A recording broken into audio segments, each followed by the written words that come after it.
Hello, my lovely Scorpio. Welcome to my channel, The Insightful Bee. Sa hindi pa nakapag-subscribe ng aking channel, huwag kalimutan i-click ang notification button at mag-subscribe sa aking channel para sa mga bagong videos at updates. So ngayon guys, sisimulan na natin ang pagbabasa sa zodiac sign na Scorpio. Shuffle muna natin guys ang card.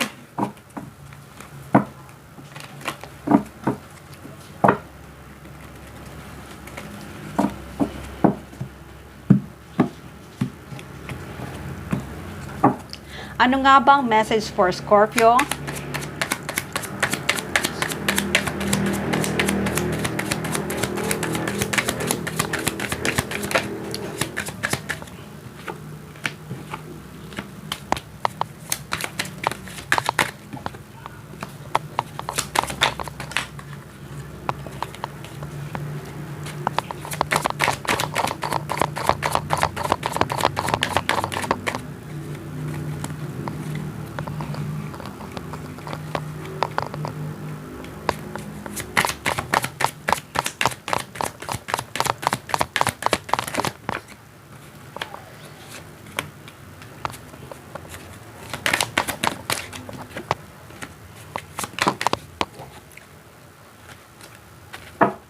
Okay, Scorpio.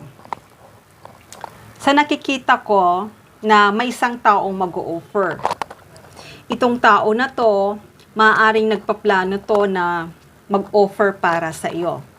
At itong offer na to ay isang celebration. Isang celebration ang magaganap. Maaaring itong tao na to ay nagbabalak siya na surpresahin ka. Nagbabalak siya ng isang party, or kung hindi naman, nagbabalak siya na isang celebration, na isang surprise na matutuwa ka. Kasi itong tao na to ay talagang matagal na itong pinagplanuhan niya. Matagal na itong pinagplanuhan niya na i-offer niya ito para sa'yo. Matagal na itong pinagplanuhan niya. Pero itong plano niya to, talagang gusto niya na surpresahin ka. Kasi sa nakikita ko na itong tao na to ay talagang handa na siya. Handa na siyang ipaglaban niya kung ano man ang i-offer niya para sa'yo. Kasi talagang kung dati ay maraming against at maraming tao na nagbablock sa relasyon nyo, pero this time itong tao na to ay handa na siyang ipaglaban niya ito. Kahit na maraming against sa relation nyo, pero hindi siya give up. Talagang ipaglalaban ka nitong tao na to. At sa ngayon, talagang magti-take action na siya. Magti-take action na siya. Kaya kung dati ay mahiyain siya or tinatago niya lang ang nararamdaman niya para sa'yo, yung mga plano niya na gusto niyang sabihin para sa'yo, kasi nga, maaring itong tao na to ay hindi pa to handa kasi marami pang tao na against sa relation nyo, kasi maaring itong mga tao na to ay naiinggit sa relasyon nyo, pero this time itong tao na to ay mag-e-effort na siya at ipaglalaban niya ang nararamdaman niya para sa'yo. At ngayon ay handa na siya na sabihin niya ang nararamdaman niya para sa iyo. Handa na siya. Itong tao na to ay nagising na siya. Handa na siya na mag-leap of faith. Handa na siya na patunayan niya ang pagmamahal niya para sa iyo. Hindi na siya takot, hindi na siya natatakot kung ano man sasabihin ng ibang tao.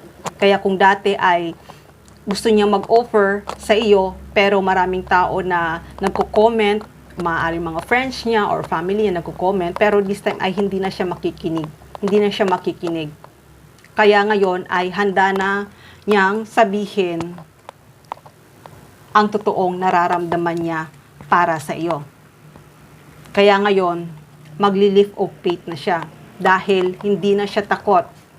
Kaya ngayon ay nakita ko na ikaw na ang pinili niya. Ikaw na ang pinili niya. At handa na siya na mag-offer para sa iyo. Kaya itong tao na to ay babalik ito para sa iyo. Babalik ito. At sa pagbabalik nito para sa iyo, talagang mag-o-offer siya ng maraming gift. maraming gift. Kasi kung dati ay nakikinig siya sa mga friends niya na alam naman niya na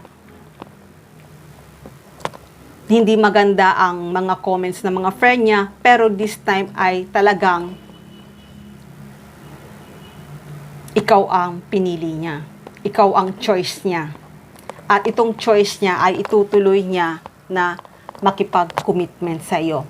Kaya kung dati hindi siya matuloy sa commitment niya at sa mga pinaplano niya dahil marami nga mga tao na nagbablock sa relationship nyo, pero this time, itong tao na to ay magti-take action na dahil nakikita niya na ikaw talaga ang magpapasaya para sa kanya. Ikaw ang yung missing piece na kahit saan siya pumunta, may kulang at ang kulang ay ikaw. At nakita niya yon na ikaw talaga ang happiness niya. Kaya Scorpio, itong tao na to, na nakita niya sa'yo na ikaw ang nagpapasaya para sa kanya, pagka magkasama kayong dalawa, ikaw ang nagbibigay saya para sa kanya, nagiging energetic siya kapag kasama kanya. Kaya ngayon, itong tao na to ay handa na rin na mag-offer para sa iyo at handa na rin na surpresahin ka nito. Dahil itong tao na to, naisip niya at ngayon alam niya na naliwanagan na siya na kailangan niya ng magdesisyon. At itong desisyon na to ay handa na siyang ibigay sa iyo ang dapat na ibigay. At deserving ka makatanggap nito. At hindi ka deserving dito na para saktan ka. At kung ano man yung relationship nyo, or kung ano man yung mga taong nananakit para sa inyo, ay ito ay handa na siyang i-break niya. Handa na siyang i-break niya yung mga taong nananakit sa relasyon nyo. At hindi lang yon, itong obstacle na pinagdadaanan nyo ay talagang mabibreak na. Dahil nakita niya na at na-realize niya na at na-observe niya na ikaw talaga ang long-term relationship niya. At magkakaroon siya ng masaganang buhay na magkasama kayo. Kaya Scorpio, itong tao na to ay handa na itong mag-offer sa'yo. At ang offer niya ito sa'yo ay napakaganda. At gusto niya ikaw ay makasama kanya. At nakikita ko naman na sa pagsasama niyong dalawa ay magkakaroon kayo ng masaganang buhay. Nakikita ko dahil itong tao na to ay loyal ito para sa'yo. At gusto ka niya na makasama. At hindi lang yon, ikaw talaga ang pinili niya. Dahil sa'yo, naramdaman niya ang totoong pag-ibig. At masaya siya kapag ikaw ang kasama niya. Kaya Scorpio, itong tao na to, talagang nakikita niya na ikaw na talaga ang para sa kanya. Ikaw na talaga ang gusto niyang makasama habang buhay. At nakikita ko na magiging masagana ang buhay niyo sa pagsasama. Okay, Scorpio, hanggang dito na lang muna ang mensahe na to. Love and peace. Mwah.